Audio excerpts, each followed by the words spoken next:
We all know that the world runs on fossil fuels. This is nothing new, and it's not going to change. So what is the war in Iran really doing to the stock market? Who are the winners and losers? And does this affect inflation? All right. Good morning, Tony. How we doing, man? It is, we're recording this the day after not Thanksgiving, but St. Patrick's Day. Yet you're still wearing green. Congratulations, Derek. But no, it was a mild St. Patrick's Day. I got my fill of corned beef, and I don't know, somehow, some way, some pierogi showed up. So that's good. I know. I'm a big pierogi guy. But these were like sweet cheese. It's like a cottage cheese, but it's really sweet. It's like very kind of rare Polish kind of filler. It's just not the OG potato and cheddar. Cheese. Yeah. Mm-hmm. But still goes hard. Very good. Excellent. And then you got people out there, what the hell's a pierogi? Anyway, so I think today we're gonna just touch base, with this conflict in Iran. A lot of things are being disrupted. Obviously, energy, oil, and is our economy resilient enough to withstand this? Mm-hmm. I would have to just kind of kick it off. I would say as of right now, it appears that way because we're still, I'll call it sloshing sideways. Right. We got some ups, we got some downs. People are like, oh, should we buy the dip? And I'm like, what dip? And we're down 2%. Yeah. And I've said it in past shows and stuff. And I think I said it last week with Dave, but like the inner year drawback on any given year is 12%. Yep. And in an election year, it's 16%, and we're down 2. So we're nowhere near the averages. I'm not saying that we could get there, but we did last year, and look how great last year ended up. Right. So, and then you also just have to understand that, is it a fundamental like downturn where they're more long-lasting because something's broken in the economy, whether it's GDP or inflation or policies. But when you start mixing in policies, such as tariffs and things like that, the rebounds are a lot faster. So we just need to have an idea what's going on.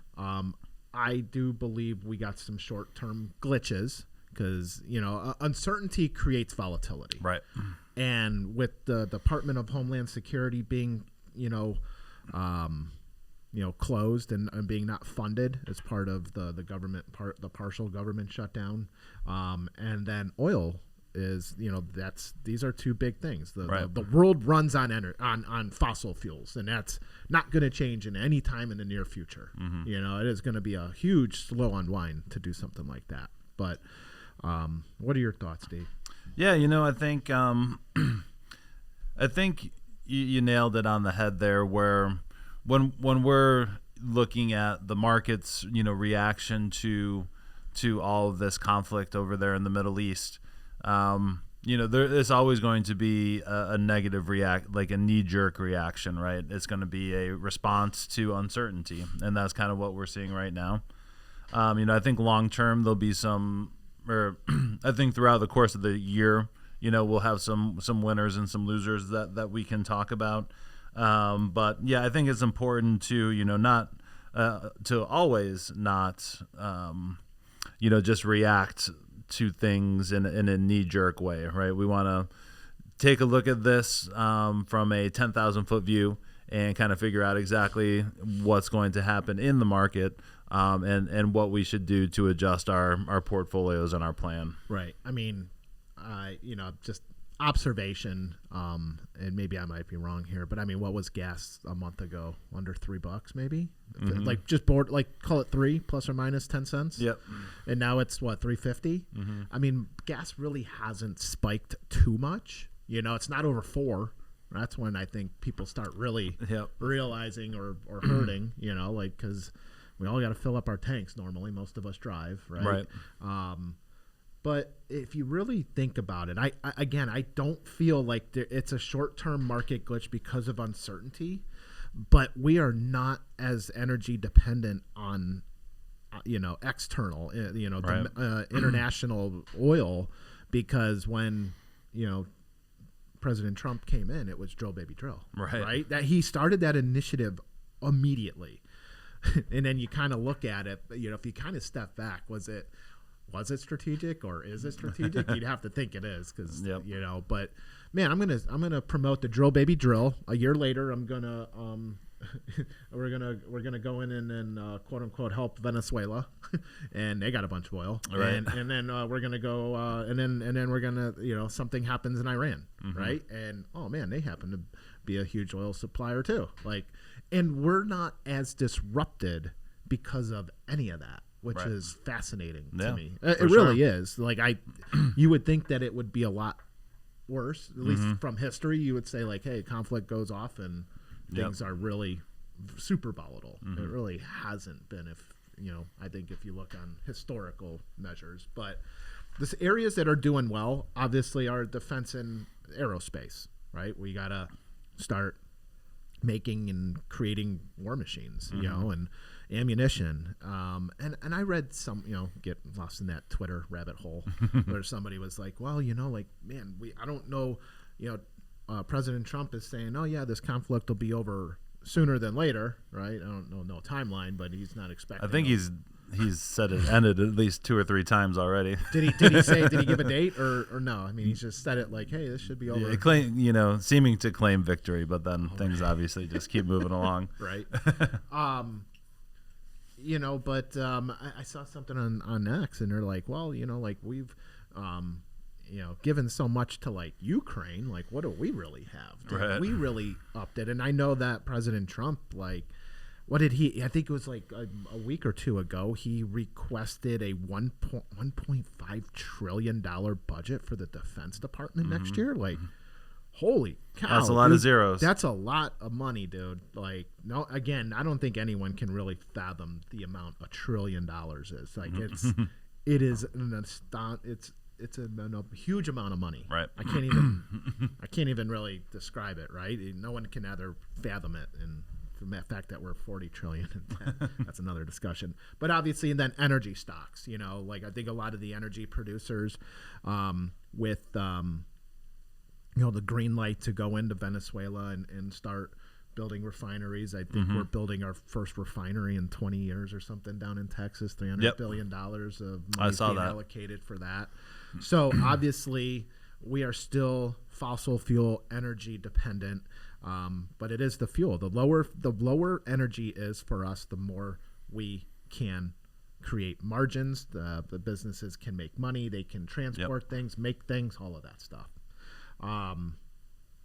Losing sectors, airlines. Well, fuel goes up, so do prices. And I think our operations manager, Matt, was talking about, he wants to go to Florida, and they looked 2 weeks ago, they looked at flights for Florida to go to Orlando or something like that, and it was $1,400 for 3 of them to fly, and then 2 weeks later, because they didn't buy it then, they're kicking tires, it was $2,100 for the 3 of them to fly. Round trip. That's 50% increase if my math is right. So some of that might have to do with the airline algorithms, though. And once you start looking at an airline fare, it continually jacks it up. It knows. It you knows. Were looking. Yep, it knows you were looking. I'm probably gonna get a bunch of stuff on my on all my on my social media stuff for airplane rides to Orlando. Can't wait. And then we got technology. Right. But I think the technology, pressure it's AI. There's just but think about everything has been, what's the word I want to use? Everything's broadening out. You just can't have 10 stocks to run the world forever. There are other companies that actually make money, and when some of these AI and big technology companies get long in the tooth, people are going to try and go and look for value. That is when it becomes a stock picker's market, not a momentum. I don't want to call it a meme stock market, but everybody, it was like the FANGs back in the day. It was just more names, not 5, right? It's more like 10.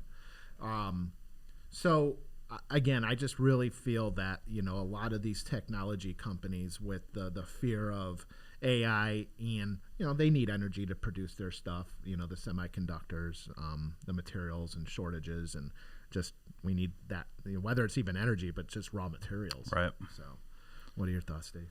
Yeah, I'd say just a couple other potential losers, if we're ready to talk about those.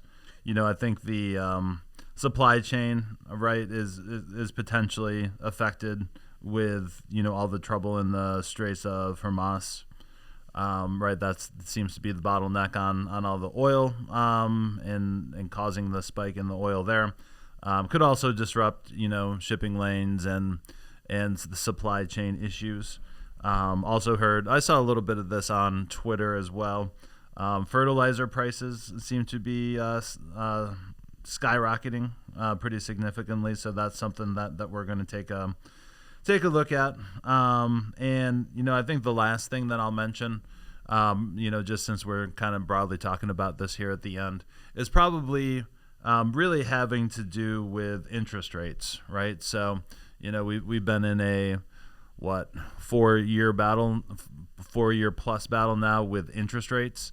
And when you start a war like this, and you're driving up fuel prices, that's could push inflation back, in the wrong direction. It could, again, I always felt gas prices, man, that is the ultimate inflation, because it's going directly into your gas tank. Yeah. Right. And if gas jumps, like just call it 50 cents. I mean, it's probably $10 extra every week that you just don't have to spend on something else because gas jumped 50 cents. Exactly. Right. So keeping gas at $3, I think that's pretty good for most people. Yeah. And as a sidebar, man, housing, I keep on seeing like housing, is it the next bubble? Like, I mean, we could do a small mini show on this, but man, tell me what your thoughts are, because this is my thought on housing. It's they keep on saying now that it's a buyer's market, right? There are now more sellers than buyers, and why is that? And the only thing I can come back to is that, you got people, again, still sitting on 3% mortgages, so they're not selling. And but I do feel like you do have some of these people now. Here's the disconnect, and I don't know how this is going to really play out, but think about all the people that during that COVID year, or like maybe the year or two after, where everyone's house appreciated 50% in like 3 years, or it could have doubled, right? I mean, it was crazy. And when people buy that and then they try to sell it and they try and break even and they can't, what happens to all the people that are underwater? Like, how does that work? Like, is that a bankruptcy situation? Because like, hey, I had a mortgage for $400,000 and I only sold my house for $325,000. I got a $75,000 void. That's a lot of money for people to swallow. Yeah, for sure. So are they stuck? Right? I mean, they're going to post their house and not get any bids because no one wants, because I can maybe go buy a new house. Right. Or now if there's just so much supply, then you do have, the bidding war and be like, hey, I'd really like your house, but I'm now gonna put a bid in under asking. That's a major shift for a lot of how it's been the last several years. And what are your thoughts, man? Like, because I keep on seeing, there's a bubble, and I'm like, maybe. Yeah. I can't connect the dots on that one. So I think it's And I see this stuff too, and I think Twitter's kind of just become a panic zone. I think what I saw yesterday was I can't sell my house. Google search is at an all-time high, something like that. But I think it's very clearly market-based. Like I know in my area on the east side of Cleveland, as soon as you list something, it's getting sold. Really? Yeah. Still on interesting. In my in my school district specifically. Okay.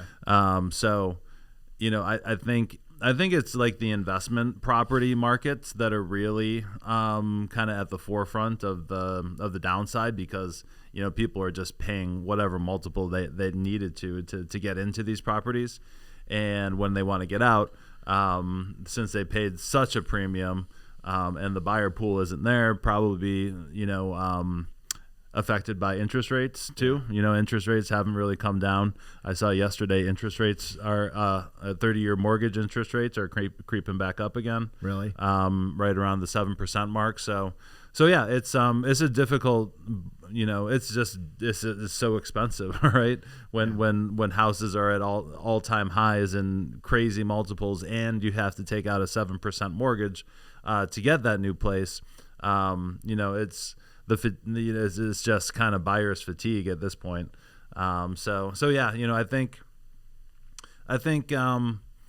a lot is going to depend on kind of how the economy unfolds this year as well. I think. Wonder when the new Fed chair gets in. Is he gonna? Mm-hmm. I always kind of say, the prerequisite to get right. the job is to lower interest rates by almost 1%. So we'll see if that. But that, obviously that would help mortgage rates and for sure any other, loans and things, whether it's vehicles and cars and, houses, stuff yep. like that. So. All right, man. Well, good stuff. Well, thanks for listening this week. If you guys have any questions, comments, ideas for a show, hit us up at info@swpconnect.com, and we'll talk to you next week. The opinions expressed in the podcast are for general informational purposes only and are not intended to provide specific advice or recommendations for any investment, legal, financial, or tax strategy. It is only intended to provide education about the financial industry. Please consult a qualified professional about your individual needs.